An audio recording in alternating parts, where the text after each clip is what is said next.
90 seconds for each one of our panelists for rebuttal. We can start with, sure, you can start if you like. Senator Weston, or we can start. All right, fine.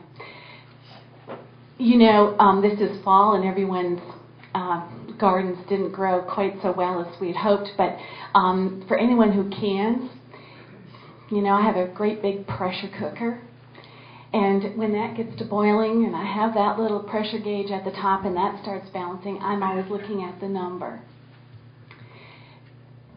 The people do not want to rein in on every single bill. They don't want to know sometimes some of the bills. What they want is an overall understanding with their legislators that has not happened. And that's why Tabor is here before them again. They want to know that you are not going to spend faster than I can earn it. That's what this is. This isn't reaching out and asking me to vote on every single thing. Tabor is the people telling us, spend this much as I can earn, that percentage of the growth and no more. They're letting them the priorities left to us. That's what the legislature should do. Do all of those priorities within the scope of what is possible from the people of Maine. Thank you, Senator Weston. Kit St. John.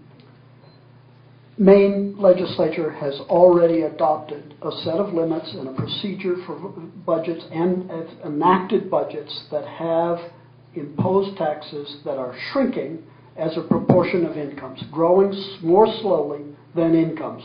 That's what the Tabor folks says is their goal, but it's already the case. So it's reasonable for us to think, actually their real goal is something different. Their real goal is to shrink government to the size it can be drowned in a bathtub, which are the words of Grover Norquist that Steve Bowen's organization is proudly hosting in Portland on Thursday.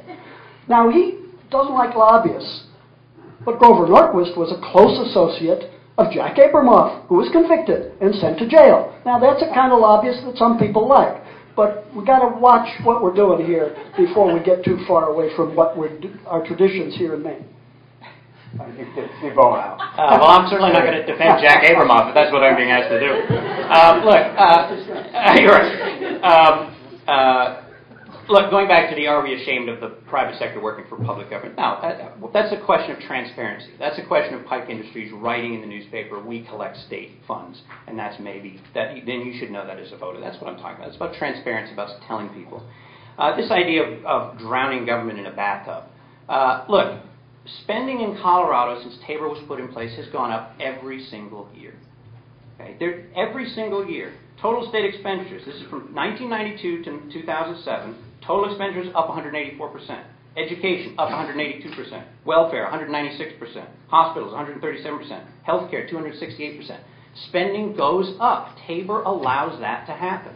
It allows government to grow at the rate that the economy grows. And all it says is, if you want to grow government faster than that, or you want to raise taxes, and under this wonderful LD1 that we've put in place, the legislature has enacted $300 million worth of taxes, a good chunk of which, by the way, was turned down by voters who made use of the people's veto effort that you're a fan of, Representative. They've passed $300 million worth of taxes. So what Tabor says is, if you're going to do that, just as Senator Weston said, you need to ask us. You're not going to have every single question go out to voters. You're not going to have all the budget documents go out to voters, because the legislature can move money around and the legislature can make decisions about how to do those things. This is a reasonable growth, a reasonable restraint on growth. That's what it is. It doesn't stop the growth of government. It doesn't cut any government programs. It just slows the growth so that we can get the growth of government down and the private sector up, as opposed to what it is now. And I've got a piece of data that if somebody asks me a question about it, I'll be happy to share with you. Thank you very much. I'll pass it down to Representative Mark. Great, thank you. Wow, I get to play cleanup here. This is wonderful. I think that in conclusion, what we have to do is we have to look at the example that we have before us. The proponents of this measure have said and made a lot of promises about what Tabor will do for Maine. And the same promises were made in Colorado. And a lot of numbers were just thrown around about increases in spending and education and health services in Colorado. If that's the case, why are they debating not funding their public universities because they have no money? Why is it the case that the people of Colorado, after years and years of continued cuts to their public schools, where the communities that had money could afford to buy the books and the resources and the materials for their kids to go to school, could afford to get their kids into sports and extracurricular activities. Unfortunately, for those communities who did not have those resources, they were not as lucky. We cannot make education a decision about who gets it based on who has and has not. Education and the opportunity for a better life should be equal for everyone.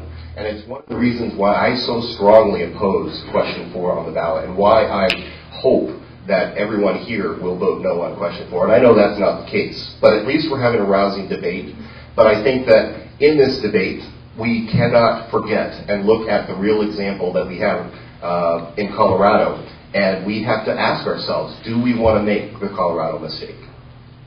Thank you. Thank you very much. Unfortunately, we are out of time. But I'd like to first thank the Chamber and Oxford Networks for this opportunity as a forum. Thank our attentive audience and thank our panelists. And thank you.